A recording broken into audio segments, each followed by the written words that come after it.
My name's Adam Gocher, and I love football. So I'm going to take you on a journey, my journey, from the bottom to the top of women's football, to answer the question once and for all, is football really a man's world?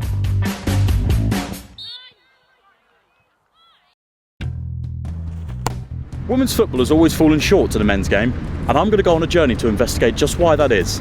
And the first stop on that journey, I've booked myself a training session with the AFC Bournemouth ladies team to see how an average man compares to them. But I don't think I'm quite up to the challenge, but I do know someone who is. Well, he thinks he is. This is Luke, and he's about to get put through his paces by the AFCB ladies during one of their training sessions. Ready, Luke?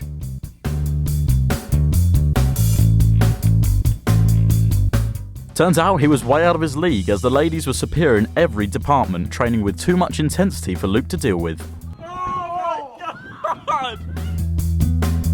After training, the ladies invited me to their game at the weekend. I was eager to see if the passion and commitment I saw during the session earlier in the week was translated onto the pitch. I'm not too sure what to expect from this game, to be honest. After seeing the training session midweek that Luke was involved in, I'm a lot more intrigued than I was. But we're a little bit early here, so the teams won't be here just yet, but we will have a chance to talk to the manager.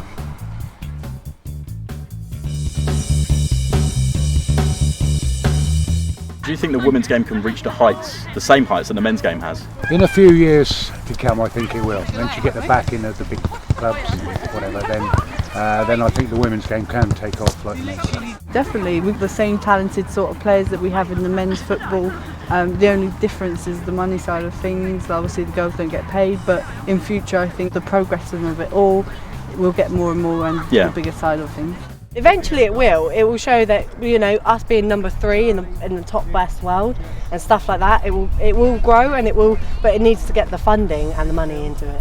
Yeah, so you say the funding and the money, that seems to be a massive part of football nowadays. You see teams like Manchester City having money pumped into them like there's no tomorrow. So how do you think women's football can get there? Because it's not on the same level. No, it's just trying to get companies to try and invest and see how good women footballers can be.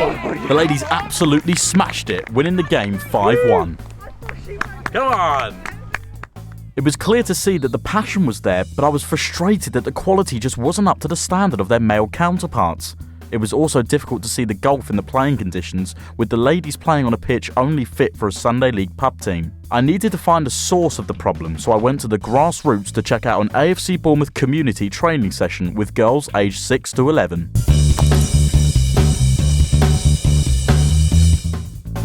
Do you think, in terms of women's football reaching those heights, it starts from this sort of level? Yeah, you need to start from this early stage. Yeah, I think so. If you're going to mirror the men's game as such, I think you've got youngsters playing the game on a Sunday and Saturday mornings and playing in school football, and I think it's got to be the same for the girls. And certainly over the last 18 months, with the spotlight that the girls' game has got, we've seen a massive increase of participation levels going up. So, obviously, our point of view at the football club is to make sure that we give the opportunities to the players to come along and play at whatever level that might be. It might be a fun session that's going on now, or it might be a structured school session, or it might even be a competitive game in the local Sunday League. How do you go about getting more girls involved in these sessions? Because it must be quite difficult.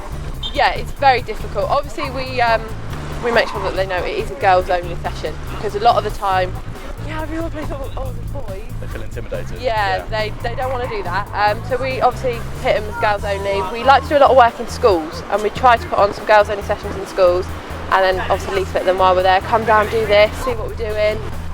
We've been on Sky Sports, which has helped push it a little bit, as part of FA Girls Week.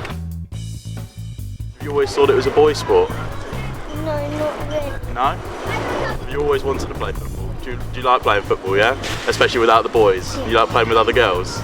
Yeah? What's your favourite bit about football? Just like team sport. So I'm just leaving the training session now, and it was great to see so many young girls enthusiastic about football. And now I'm done here at the grassroots level, I'm heading to the highest body of football that England has to offer, the FA. Whilst there, I sat down with the women's football lead for Dorset, Justine Mosley, to hear what she thinks about women's football's potential and the World Cup last summer.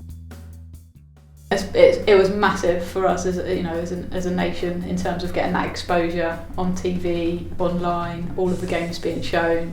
It was a shame on the time frame of some of the matches, because obviously they were later on in the evening and younger girls being able to watch that, but it certainly opened up the door. Justine was then kind enough to introduce me to the chair of the Women's Committee, Sue Hoff, MBE. I was really keen to ask her about the future of women's football.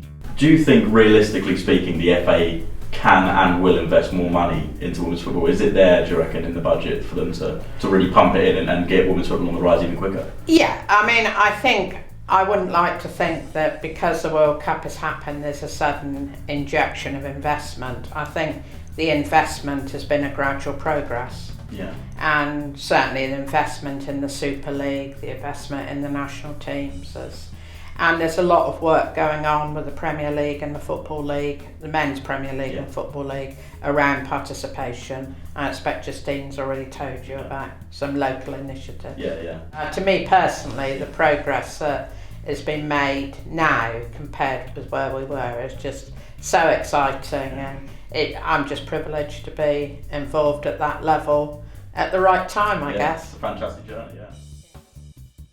After speaking to the FA and travelling through the levels of women's football, I wanted to try out the women's teams on FIFA 16. I found it shocking that this is the first time we've seen women in FIFA after over 20 years of the game. This shows just how far female teams have come in the last year, with England ladies finishing third at the World Cup whilst 2.4 million people watched on. There was also a record number of people at Wembley for the Women's FA Cup final, showing that the ladies' game is growing on home soil. My journey through the women's game is over. So, is the women's game on the same level as the man's? No. But with more funding, more work at the grassroots level and more publicity, I believe, sooner much rather than later, it will be.